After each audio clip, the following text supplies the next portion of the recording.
Welcome to Epsilon Tech, everyone. This is going to be a tour video of my current setup in 2020. The theme that I have going on is simplicity and versatility. Although I'm pretty happy with the way it turned out, I'm not completely satisfied with it to call it my dream setup just yet. So be sure to hit that subscribe button to keep up with my journey as I review more products and continue to upgrade my setup. Also, if you're interested in a more in-depth review of the things that I show in this video, be sure to leave a comment down below. So without further ado, let's get to it.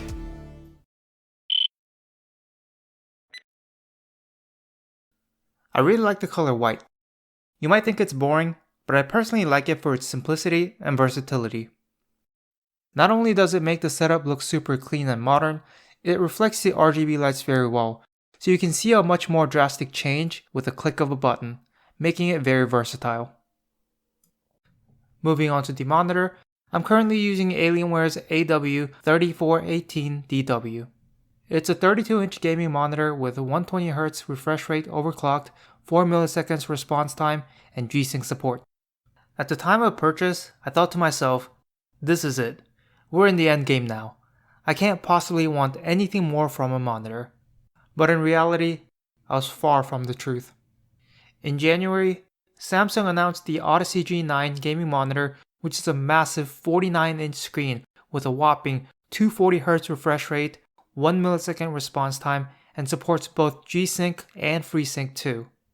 But most importantly, it comes in white. At first, I thought a 49-inch monitor was just plain stupid.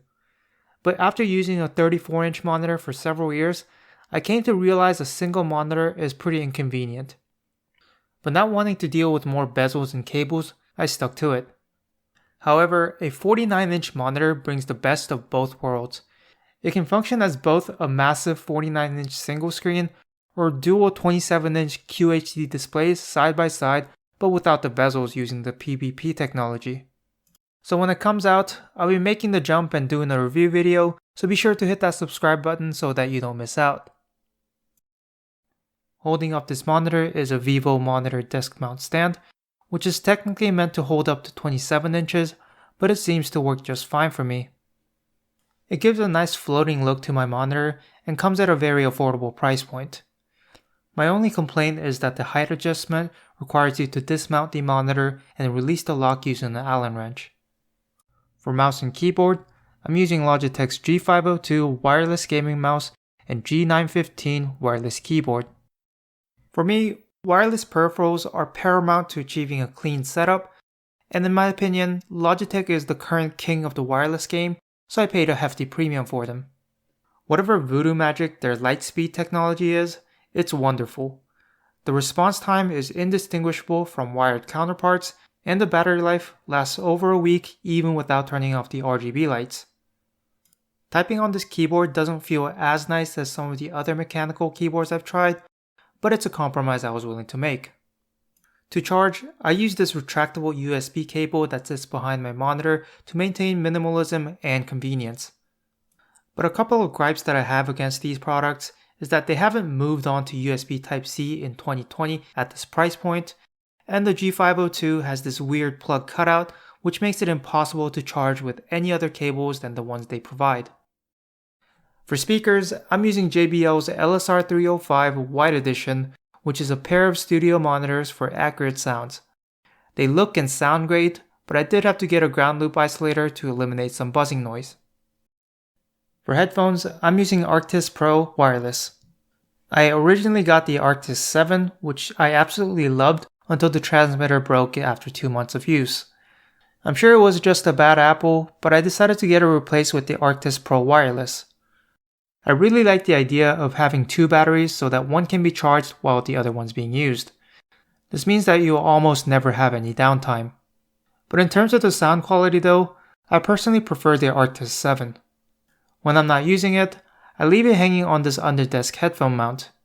This thing is a fantastic product that has nice weight to it, making it feel premium, and comes in many different colors. For recording, I use a Blue Yeti USB microphone mounted on a Rode PSA-1 swivel boom arm. To keep things clean, I just have the desk mount in place and leave the actual mic and boom arm hidden away until I have to use them. For the phone charger, I'm using Heatkiller's dual wireless charger stand. I bought this just last week so that I can charge both my Galaxy Note 10 Plus and Galaxy Buds at the same time. So far, no complaints except for the fact that it was sold as a brand new from Amazon, but it didn't look like one when I opened it. For the controller, I'm using the Xbox wireless controller in white of course. And for laptop stands, I'm using Elmoton's vertical laptop stand. It's adjustable and feels sturdy, but I'm not a huge fan of the logo etched onto it. But of course, you can simply turn it around to make it face the other way. The last item on my desk is this fake plant from IKEA. It might be fake, but it's the most live thing in this room because I'm already dead inside. But seriously though, it does breathe a bit of life into my setup.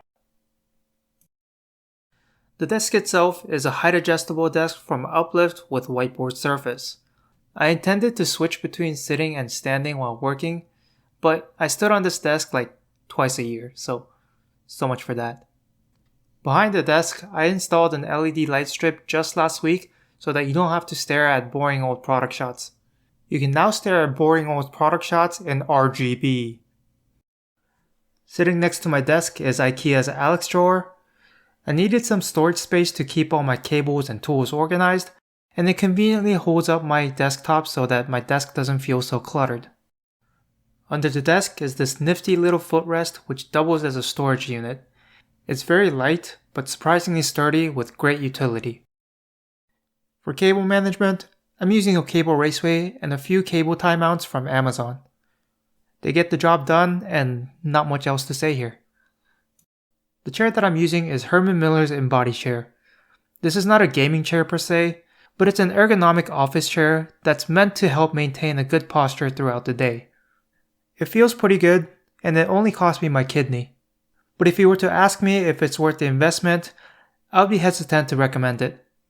It's a worthwhile investment if you work all day in front of a computer, but there are other premium office chairs out there like the Steelcase Leap and Herman Miller Aeron at a fraction of the price if you don't mind getting one in used condition. It also doesn't serve as a good gaming chair. While it keeps my back in healthy condition and keeps me focused during work, it's not as comfortable and relaxing to lounge in while gaming. So I may consider buying a separate chair for this purpose. Moving on to my desktop. It was built in early 2016 as a no-compromise build. It uses a custom water loop, but I won't be going into the details for those parts. They will all be listed in the description down below, so I'll just go over the ones that are notable. The chassis that I'm using is Thermaltake's P5 Snow Edition. It looks unique, but that's about all it's got going. I'm probably going to be replacing it with something else in the near future.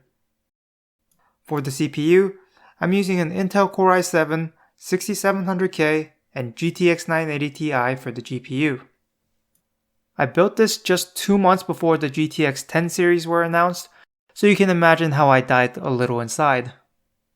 For the PSU, I got this refurbished Corsair AX860 from Micro Center at a killer discount. For the RAM, I upgraded to 32 gigs of G.Skill Trident Z Royal Silver last year. It seemed like a good idea at the time, but I'm not a huge fan of it because it doesn't maintain a consistent look with Corsair's LL120 RGB fans. I'm thinking about switching it out with Corsair RAM sticks so it makes everything look consistent. Okay, that about covers everything for now, so hit that like button and subscribe if you enjoyed it, and I'll see you in the next one.